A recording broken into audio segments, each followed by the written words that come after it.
अस्सलाम वालेकुम, आदाब। सबसे पहले तो जमात इस्लामी हिंद की ओर से आज की इस प्रेस वार्ता में, प्रेस कॉन्फ्रेंस में मैं मीडिया के सभी साथियों का स्वागत करता हूं। On behalf of Jamaat Islami Hind, I welcome all friends from media fraternity to this press conference. इस प्रेस कॉन्फ्रेंस में इंशाल्लाह 4 गंभीर विषयों पर आपके समक्ष बात रखी जाएगी। पहला मुद्दा जो हम लोगों ने लिया है वो हम जानते हैं कि दिल्ली में लाल किले के करीब, रेड फोर्ट के करीब जो बॉम्ब ब्लास्ट हुआ और उसके बाद इन्वेस्टिगेशन में जो अलग अलग चीज़ें सामने आई हैं उस पर जमात इस्लामी का क्या सोचना है वो इंशाल्लाह आपके समक्ष वो बात रखी जाएगी। दूसरी एक बड़ी गंभीर समस्या एयर पॉल्यूशन की है, जिससे दिल्ली भी, एनसीआर भी और देश के बड़े शहरों में क्राइसिस पैदा हो रहा है। उस सिलसिले में जमात इस्लामी के क्या सजेशंस और डिमांड्स हैं वो इंशाल्लाह आपके साथ शेयर किए जाएंगे। तीसरा अहम मुद्दा जो इस वक्त इस प्रेस कॉन्फ्रेंस के लिए लिया गया है वो हम जानते हैं कि वक्फ अमेंडमेंट बिल के पास होने के बाद उसमें ये बात शामिल की गई थी कि उम्मीद पोर्टल पर वक्फ से मुताल्लिक सारी प्रॉपर्टीज़ को रजिस्टर करना है और उसकी डेडलाइन बिल्कुल करीब है। तो उस सिलसिले में क्या कुछ कोशिशें जमात इस्लामी हिंद की ओर से, दीगर कम्युनिटी ऑर्गेनाइजेशंस की तरफ से हुई हैं और उम्मीद पोर्टल को लेकर और वक्फ अमेंडमेंट एक्ट को लेकर जमात इस्लामी की जो अपेक्षाएं हैं, जो उसकी एक्सपेक्टेशंस हैं, वो आपके साथ शेयर की जाएंगी। और चौथी चीज़, स्पेशल इंटेंसिव रिवीजन SIR का दूसरा फेज जारी है, जिसकी डेडलाइन भी बिल्कुल करीब है। उसमें जो समस्याएं आ रही हैं, जो बाधाएं आ रही हैं, उस पर जमात इस्लामी का क्या सोचना है, उसकी क्या डिमांड्स हैं, तो ये मुद्दा भी इस प्रेस कॉन्फ्रेंस में आपके साथ डिस्कस किया जाएगा। इस प्रेस कॉन्फ्रेंस को संबोधित करने के लिए हमारे साथ जमात इस्लामी हिंद के राष्ट्रीय अध्यक्ष अमीर जमात इस्लामी हिंद सैयद सादतुल्लाह हुसैनी साहब मौजूद हैं। उन्हीं के साथ साथ जमात इस्लामी हिंद के उपाध्यक्ष प्रोफेसर सलीम इंजीनियर साहब और जमात इस्लामी हिंद के वाइस प्रेसिडेंट मलिक मोहतसिम खान साहब मौजूद हैं। ये तीनों हजरात इंशाल्लाह इस कॉन्फ्रेंस को संबोधित करेंगे। तो और समय ना लेते हुए मैं अमीर जमात इस्लामी हिंद सैयद सादतुल्लाह हुसैनी से गुजारिश करता हूँ कि वो इन 4 विषयों पर आपके समक्ष अपनी बात रखें। बिस्मिल्लाहिर्रहमानिर्रहीम। मैं भी आप सबका आज के इस प्रेस वार्ता में स्वागत करता हूँ, इस्तकबाल करता हूँ।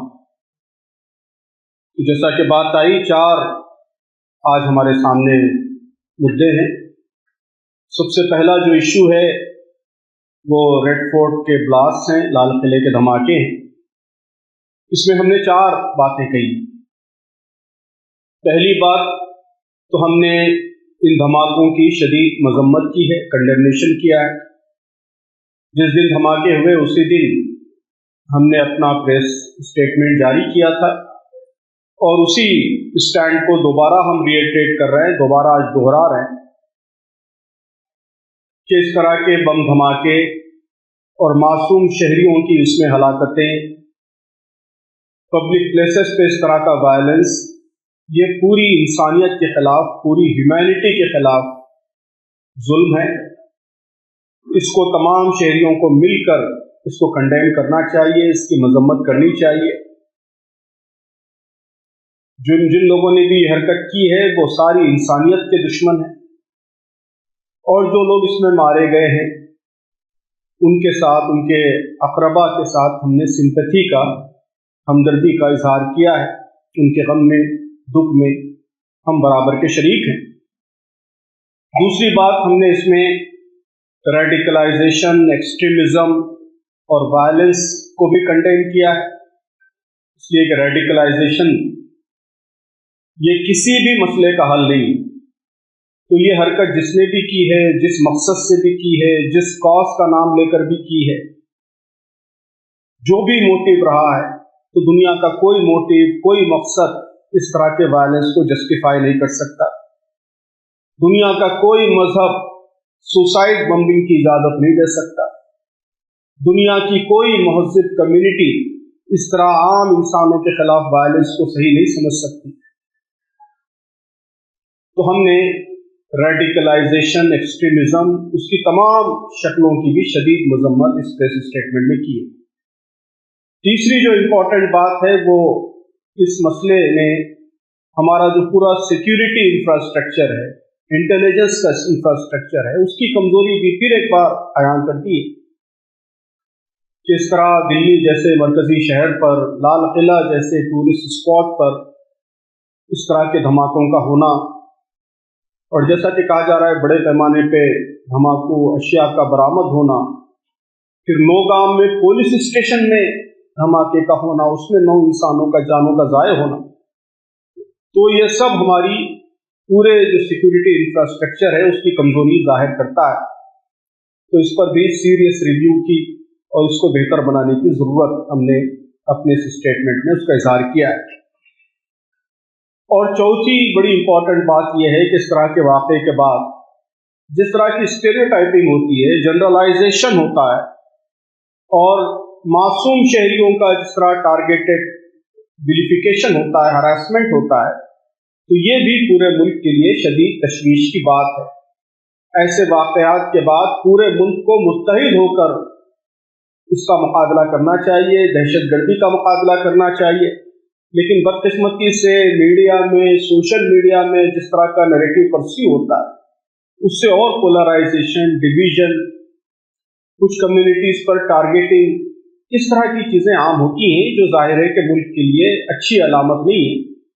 ये टेररिस्टों की जीत है कि हमको बांटने में कामयाब हो जाएं, तकसीम करने में कामयाब हो जाएं, एक दूसरे के खिलाफ शुकूक शुबहात पैदा करने में कामयाब हो जाएं। हमारी लड़ाई दहशतगर्दी के खिलाफ होनी चाहिए, जुल्म के खिलाफ होनी चाहिए, वायलेंस के खिलाफ होनी चाहिए और पूरे मुल्क को मुत्तहिद होकर यह लड़ाई लड़नी चाहिए। ऐसे वाक़यात के बाद डिवाइड करने की, लोगों को हरास करने की और कम्युनिटीज़ के दरमियान पोलराइजेशन पैदा करने की हर किस्म की कोशिश, चाहे वो मीडिया की जानिब से हो, पॉलिटिशियंस की जानिब से हो, सोशल मीडिया की जानिब से हो, किसी की भी जानिब से हो, उसकी हम सबको मिलकर मजम्मत करनी चाहिए। तो ये 4 बातें हमने लाल किले के वाक़े के हवाले से बयान की। दूसरा जो इम्पोर्टेंट इशू है वो दिल्ली का एयर पोल्यूशन है, ख़ास तौर पर दिल्ली का। बाकी मुल्क के और शहरों में भी ये मसला है। जब भी विंटर आ जाता है ये मसला पूरे मुल्क में बहुत ही शिद्दत के साथ उभरता है।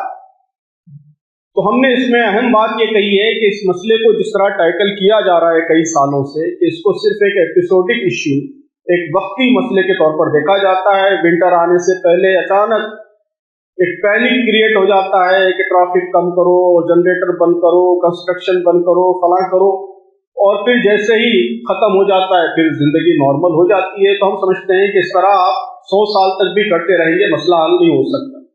मसले को हल करने के लिए sustain long term policy issues की, पॉलिसी मेजर्स की ज़रूरत है। पोल्यूशन पर कंट्रोल के लिए सख्त इक़दाम की ज़रूरत है। क्या इक़दाम होने चाहिए उसकी एक लिस्ट भी हमने यहाँ पे बयान की है। आप जानते हैं कि कहा जा रहा है कि बड़ा जो कंट्रीब्यूशन है दिल्ली के पोल्यूशन में, 40% कंट्रीब्यूशन वो डस्ट का है। डस्ट है ना, डस्ट को कंट्रोल करने के लिए जो होना चाहिए, गार्बेज डिस्पोजल के लिए जो सिस्टम होना चाहिए, कॉरपोरेशंस को जिस तरह एक्टिवली काम करना चाहिए, रोजाना सड़कों की जिस तरह सफाई होनी चाहिए और सिविक फैसिलिटीज जिस तरह बढ़ाई जानी चाहिए, उस पर तवज्जो की जरूरत। वो छोड़ के आप सिर्फ 3 महीने जनरेटर बंद कर दे और फला बंद कर दे तो उससे मसला हल नहीं हो सकता। तो हमने हुकूमत से मुतालबा किया है कि साइंटिफिक तरीक़ों से इस मसले के हल के लिए जो तजावीज़ दी जा रही है उन तजावीज़ पर सख्ती से अमल किया जाए। इसको सिर्फ एक पॉलिटिकल इशू ना समझा जाए। ये लोगों की ज़िंदगियों का मसला है, बच्चों की ज़िंदगियों का मसला है, आने वाली नस्लों का मसला है। इसको हल करने के लिए जो सीरियसनेस चाहिए उस सीरियसनेस का हुकूमत को मुजाहरा करना चाहिए। तीसरा जो इशू है वो वक्फ प्रॉपर्टीज के रजिस्ट्रेशन से मुताल्लिक है। आप जानते हैं कि आज उसकी आखिरी तारीख है। तो पहली बात तो ये है कि वक्फ एक्ट में जो अमेंडमेंट्स हुए हैं और ये उम्मीद पोर्टल पर दोबारा ऑलरेडी रजिस्टर्ड प्रॉपर्टीज को दोबारा रजिस्टर करने पे पूरे मुल्क को जो लगाया गया है, हमने उसकी सख्त मुखालफत की है। हम उस मुखालफत पर आज के कायम। हम समझते हैं कि ये बिल्कुल गैर ज़रूरी और नामाकूल किस्म का काम है और मुसलमानों के जो हुकूक हैं उन हुकूक का क्लियर वायलेशन है। हम इसकी शदीद मुखालफत करते हैं, मुखालफत करते रहेंगे इस एक्ट की भी और उम्मीद पोर्टल पर रजिस्ट्रेशन के लुज़ूम की। कोर्ट में भी हमने मुखालफत की है, पब्लिक में भी की है, आइंदा भी करते रहेंगे। लेकिन चूंकि अब यह कानून नाफिज हो गया है इसलिए वक्फ के तहफ़्फ़ुज़ के लिए रजिस्ट्रेशन को भी हम ज़रूरी समझते हैं और उसकी हमने मुहिम भी चलाई है कि पूरे मुल्क में, चूँकि अब ये कानून बन गया है, गलती सही लेकिन अब ये नाफिज हो गया है, तो वक्फ के तहफ़्फ़ुज़ के लिए पूरे मुल्क में जो प्रॉपर्टीज़ हैं वो रजिस्टर की जाए। जगह जगह जमात के सेंटर्स काम कर रहे हैं, दूसरी मुस्लिम तंजीमों के भी सेंटर्स काम कर रहे हैं और उसके ज़रिए रजिस्ट्रेशन की कोशिशें हो रही हैं, लेकिन उसमें जो अमली मुश्किलात आ रही हैं, प्रैक्टिकल डिफ़िकल्टीज आ रही हैं, बहुत कम टाइम फ्रेम है और पोर्टल बार बार डाउन हो जाता है, वेबसाइट बार बार गड़बड़ करती है, जो डॉक्यूमेंट्स तलब किए जा रहे हैं सब लोग कह रहे हैं कि उनका इतने कम मुद्दत में फराहम करना ये आसान नहीं है। सदियों पुराने औकाफ हैं और ऐसे औकाफ के आप सारे डिटेल्स 1 महीने के अंदर 2 महीने के अंदर अपलोड करने की बात कर रहे हैं, ये इम्प्रैक्टिकल बात है। तो हमने कोर्ट से भी ये बात अपील की है और हुकूमत से भी अपील करते हैं और आपके ज़रिए पब्लिक डिस्कोर्स में भी इसे लाना चाहते हैं कि जल्द से जल्द इसकी डेडलाइन एक्सटेंड की जानी चाहिए, जो टेक्निकल ग्लिचेस हैं उसको दूर करना चाहिए, प्रोसेस को और स्मूथ किया जाना चाहिए, ताकि अगर हुकूमत वाकई दोबारा रजिस्ट्रेशन चाहती है तो वो काम स्मूथली और पॉसिबल हो सके। नामुमकिन काम आप थे लोगों को देकर खामोश ना हो जाएं, बल्कि उसको मुमकिन बनाएं। और यही मामला SIR का भी है, स्पेशल इंटेंसिव रिविजन। इसके सिलसिले में भी हमने मुताद्दिद बार अपनी बात रखी है कि ये गैर ज़रूरी अमल है और जिस तरीके से किया जा रहा है उसके नतीजे में सिवाय लोगों की तकालीफ और मुश्किलात बढ़ने के और कोई बड़ा मकसद हासिल नहीं हो रहा है।